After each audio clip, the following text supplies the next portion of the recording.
मानो चिड़े और रानो चिड़िया की सिर्फ एक ही बेटी थी जिसका नाम गुड़िया था। गुड़िया बहुत ज्यादा लाडली थी, मगर उसने अपने मम्मा पापा से कभी कुछ नहीं मांगा था। आज पहली बार गुड़िया ने अनोखी फरमाइश की थी। मुझे गुलाब का घर ही चाहिए। गुड़िया बेटी, गुलाब का घर नहीं होता है, ऐसा मुमकिन नहीं है। मैं अपनी बेटी की इच्छा को पूरा करूंगा। पहली बार मेरी बेटी ने मुझसे कुछ मांगा है, मैं इसकी इच्छा जरूर पूरी करूंगा। ये हुई ना बात मेरे प्यारे पापा। गुड़िया अपने पापा के गले लग जाती है। प्यारे दोस्तों, आपने पहली बार अपने पापा से क्या फरमाइश की थी? कमेंट में जरूर बताएं। मानो चिड़ा अपने घर से निकलता है और घर बनाने वाले पक्षी के पास जाता है। घर फूलों का होगा, मगर मजबूत लोहे से भी ज्यादा होना चाहिए कि मेरी बेटी हमेशा सुरक्षित रहे। ठीक है, बन जाएगा, मगर उसके लिए और पैसों की जरूरत पड़ेगी। और पैसे? अच्छा ठीक है, मैं इंतजाम करता हूँ। मानो चिड़ा वापस घर जाता है। नया घर बनाने के लिए हमें इस घर को बेचना होगा। कोई बात नहीं मानो जी, वैसे भी जब नया घर बन जाएगा तो ये घर हमारे किस काम का। ये तो तुम ठीक कह रही हो। अच्छा ठीक है, फिर मैं चलता हूँ। रुकिए, मैं भी साथ चलती हूँ। मुझे बूढ़ी फाख्ता माँ की खैरियत पूछनी है और कुछ फल भी उनको दे आऊंगी। रानो चिड़िया और मानो चिड़ा दोनों घर से निकलते हैं। गुड़िया बैठी अपने खिलौनों से खेल रही थी। रानो बेटी, अगर मेरी कोई बेटी होती तो वो तुम जैसी होती। तुम्हें देखकर मेरा दिल खुश हो जाता है। ये तो आपका प्यार है जो आप मेरे लिए ऐसा सोचती हैं। मैंने गुड़िया के लिए कुछ खरीदा है। ये छोटी गुड़िया, मैं कल बाजार गई थी तो ये गुड़िया अपनी गुड़िया के लिए ले आई। ये तो बहुत सुंदर है, गुड़िया तो खुश हो जाएगी। दिन गुजरते गए और आखिर बहुत सारी मेहनत के बाद मानो चिड़ा अपनी बेटी का पसंदीदा घर बनवा लेता है। ये तो सच में बहुत सुंदर घर है, दिल खुश हो गया घर देखकर। पापा, ये घर बहुत सुंदर है। पूरे जंगल में ऐसा घर किसी का नहीं होगा, ऐसा गुड़िया का है। गुड़िया बेटी, तुम हमेशा खुश रहो, मगर एक बात याद रखना, कभी भी दूसरों को खुद से कमतर मत जानना। हमें कभी भी खुद पर गरूर नहीं करना चाहिए। जी पापा, मैं हमेशा याद रखूंगी। फिर वो सारा परिवार घर के अंदर चला जाता है। गुड़िया आज बहुत खुश थी। कुछ ही देर बाद जंगल में तेज बारिश शुरू हो जाती है। रानो चिड़िया चाय और पकोड़े लेकर आती है। आज का दिन कितना अच्छा है, आज बारिश भी बहुत अच्छी लग रही है। हाँ मेरी बेटी, वो सब बहुत खुश थे। जंगल के सारे पक्षी रानो चिड़िया का घर देखने आते हैं। कितना सुंदर घर है, मैंने आज तक ऐसा घर कभी नहीं देखा। घर तो सच में बहुत सुंदर है। तोता रानो चिड़िया के पास जाता है। रानो बहन, आपका घर कितना सुंदर है, ये घर बनाने का आइडिया किसने दिया? तोते भैया, ये घर मेरी बेटी ने बनवाया है। एक दिन कालू सेठ रानो चिड़िया के घर आता है। मानो चिड़े, ये घर मुझे पसंद आ गया है, ये घर मुझे दे दो, मुँह मांगी रकम दूंगा। बोलो क्या लोगे इस घर का? हम अपना घर नहीं बेचेंगे, आप जा सकते हैं। ये तो अब नहीं हो सकता, ये घर मुझे पसंद आ गया है और जो चीज कालू को पसंद आ जाए कालू से हासिल करके ही छोड़ता है। कालू सेठ नाम है मेरा। मैंने आपसे कहा है, चले जाए यहाँ से। कालू कौवा गुस्से में वहाँ से चला जाता है। मानो जी, मुझे तो डर लग रहा है, ये कालू सेठ सुना है बहुत सरफिरा है। कुछ नहीं होगा, तुम चिंता ना करो। ऐसा कहते हुए मानो घर से बाहर निकलता है। प्यारे दोस्तों, इस कहानी का अगला भाग देखने के लिए कल तक इंतज़ार करें। और ये वाला भाग आपको कैसा लगा है हमें कमेंट करके ज़रूर बताएं।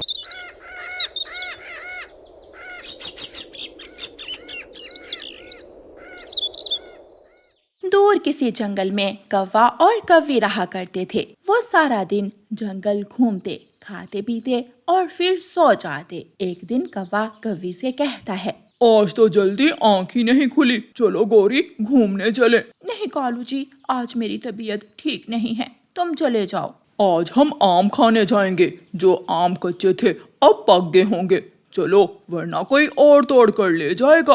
कहा ना मैंने, मुझे नहीं जाना, जाओ तुम चले जाओ और मेरे लिए भी ले आना आम। अच्छा चलो ठीक है। कालू कौवा अपने घर से निकलता है और सीधा आम के बाग में चला जाता है। आम आम कहाँ गए? यहाँ 2 आम लगे हुए थे, कहीं कोई आम तोड़कर तो नहीं ले गया? लगता है मैं लेट हो गया। सामने से रानो चिड़िया आम लेकर आ रही थी। रानो बहन, इतने सारे आम कहाँ से लाई हो? कालू भैया, मैं ये आम नदी से लाई हूँ। मैं नदी पर पानी पीने गई थी और पीछे से आम बहकर आ रहे थे। इसका मतलब फिर नदी के साथ कहीं आम का पेड़ जरूर होगा। हाँ, हो सकता है, या हो सकता है किसी पक्षी के गिर के हों। अच्छा कालू भैया, मैं चलती हूँ, मेरे अंडे अकेले हैं। रानो चिड़िया अपनी आमों की टोकरी लेकर वहाँ से चली जाती है। कालू कौवा नदी के साथ साथ उड़ने लगता है। काफी देर उड़ने के बाद वो थक जाता है। आज तो थक गया। अब अगर गौरी के लिए आम न लेकर गया तो नाराज होगी। आम तो अब लेकर ही जाना पड़ेगा। कालू कौवा फिर से उड़ता है और आम ढूंढने लगता है। आखिर नदी के एक तरफ कालू कौवे को आम का पेड़ मिल ही जाता है। कालू कौवा जल्दी से उस पेड़ से आम खाने लगता है। मजा ही आ गया। इतने स्वादिष्ट आम मैंने आज से पहले कभी नहीं खाए। वाह वाह। कालू कौवा आम खाने के बाद कुछ आम तोड़ लेता है और अपने घर चला जाता है। कहाँ रह गए थे तुम? मैं कब से तुम्हारा इंतजार कर रही थी। ये अंडे हमारे हैं क्या? हाँ, ये अंडे हमारे ही हैं। आम दे, मुझे भूख लगी हुई है। गौरी, क्या तुम खुश नहीं हो? इसमें खुशी की क्या बात है? मैं तो घर में कैद होकर रह जाऊंगी। मैं ये सब नहीं कर सकती। मुझे अपनी आजादी बहुत प्यारी है। ये तुम कैसी बातें कर रही हो? अब मैं मजीद कोई बात नहीं सुनूंगी। हाँ, आइडिया। मेरे जहन में एक आइडिया है। क्यों ना हम अपने अंडे किसी पक्षी के अंडों से बदल दें, और जब हमारे बच्चे अंडों से निकल आएंगे तो हम अपने बच्चे ले आएंगे। आइडिया तो बुरा नहीं है। चिड़िया ने भी अंडे दिए हैं, क्यों ना हम चिड़िया के अंडों से अपने अंडे बदल दें। हाँ, ये ठीक रहेगा। रानो चिड़िया से ज्यादा ख्याल तो कोई भी नहीं रख सकता हमारे अंडों का। शाम हो जाती है। गोरी और कालू कौवा चिड़िया के घर के बाहर बैठे हुए थे। ना जाने कब जाएगी ये चिड़िया पानी पीने। गौरी, वो देखो, जा रही है चिड़िया।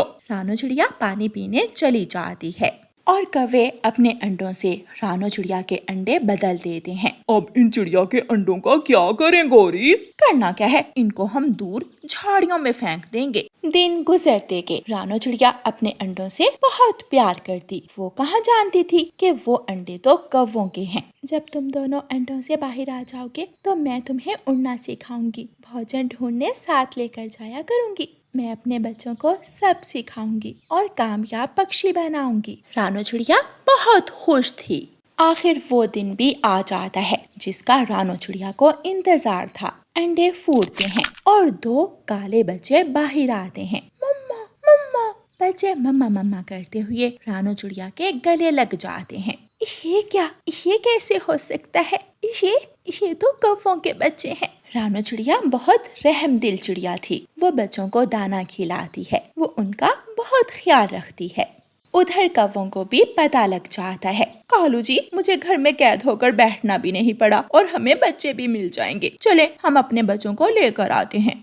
गौरी और कालू कौवा रानो चिड़िया के पास जाते हैं। रानो चिड़िया, ये बच्चे हमारे हैं, इन्हें हमारे हवाले कर दो। दोनों बच्चे रानो चिड़िया के पीछे छुप जाते हैं। मम्मा, क्या ये चोर है? मम्मा, हमें डर लग रहा है इनसे। डरो मत मेरे नन्हे मुन्ने बच्चों, मैं तुम्हारी मम्मा हूँ।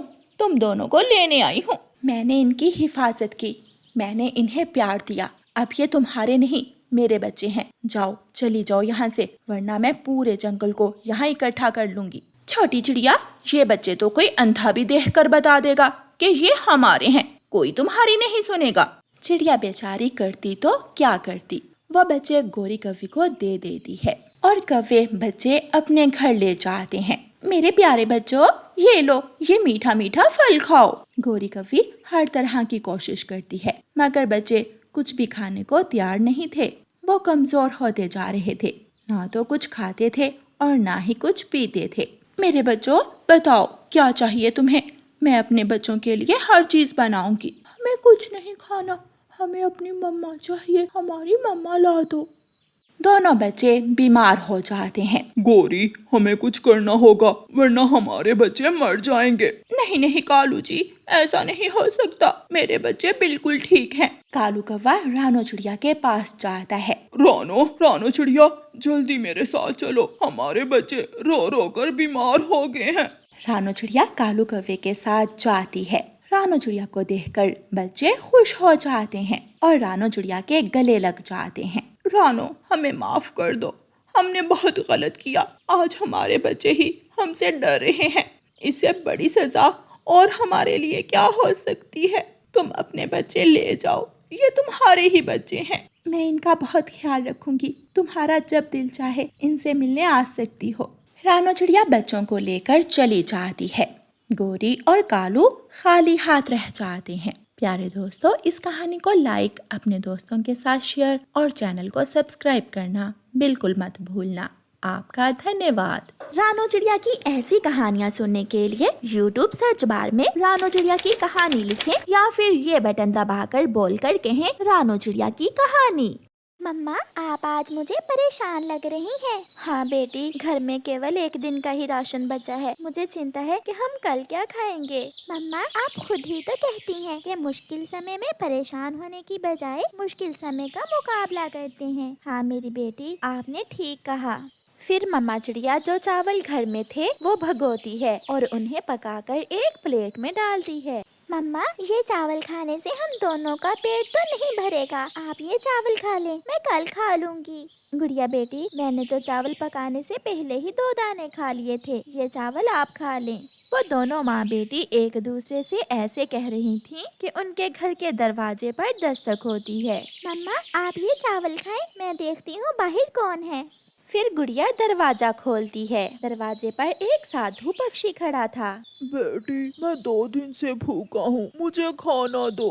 थोड़ा सोचने के बाद गुड़िया उस साधु पक्षी से कहती है, आप अंदर आ जाएं, हमने चावल बनाए हैं, आप चावल खा लें। फिर गुड़िया उस पक्षी को घर के अंदर ले जाती है।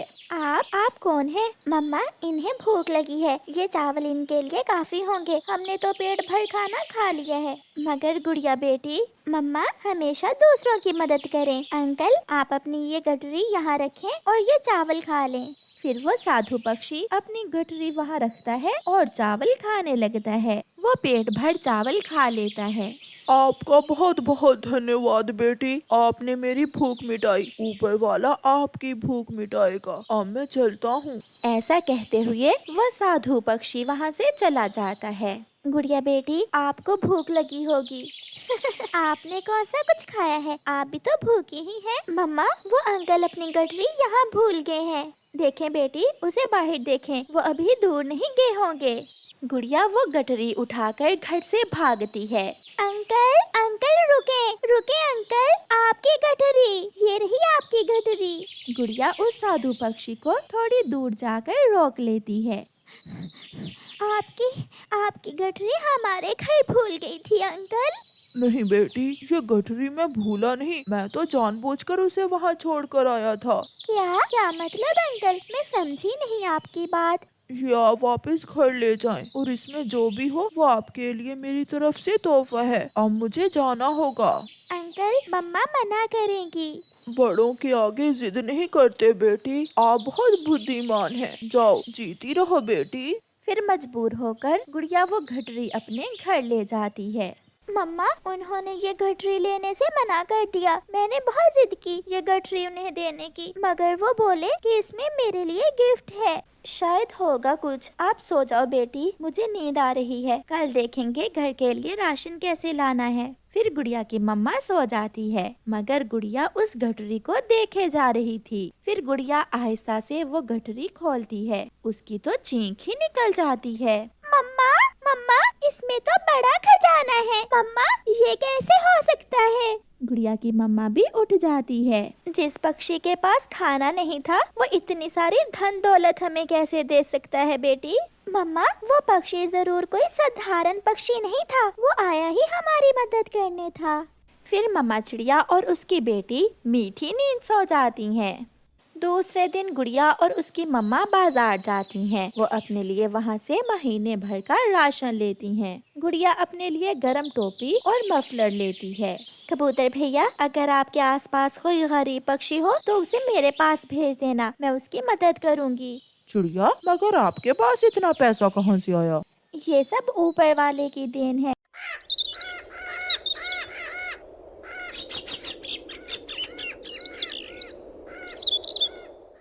कबूतर के पड़ोस में गोरी कौवी रहती थी। वो हर रोज की तरह कबूतर को रास्ते में रोक लेती है। कबूतर, प्लीज आज एक रोटी मुझे दे दो, मैं बहुत भूखी हूँ। चिड़िया के पास जाओ, चिड़िया के पास, वो सब गरीबों की मदद कर रही है। चिड़िया, मगर वो तो खुद बहुत गरीब है। कोई चमत्कार हुआ है उसके साथ, अब वो गरीब नहीं बल्कि गरीबों की मदद करती है। तुम जाओ और उससे रोटी ले लो। हैरान होकर गोरी कौवी चिड़िया के घर जाती है। चिड़िया अपने घर के बाहर बैठी हुई थी। चिड़िया, ये घर तुमने कब नया बना लिया? गोरी बहन, मैंने आज ही अपने घर की मरम्मत करवाई है, छत भी नई लगवा ली है। बहुत टूटी हुई थी छत मेरे घर की। चिड़िया, ये सब तुमने कैसे किया?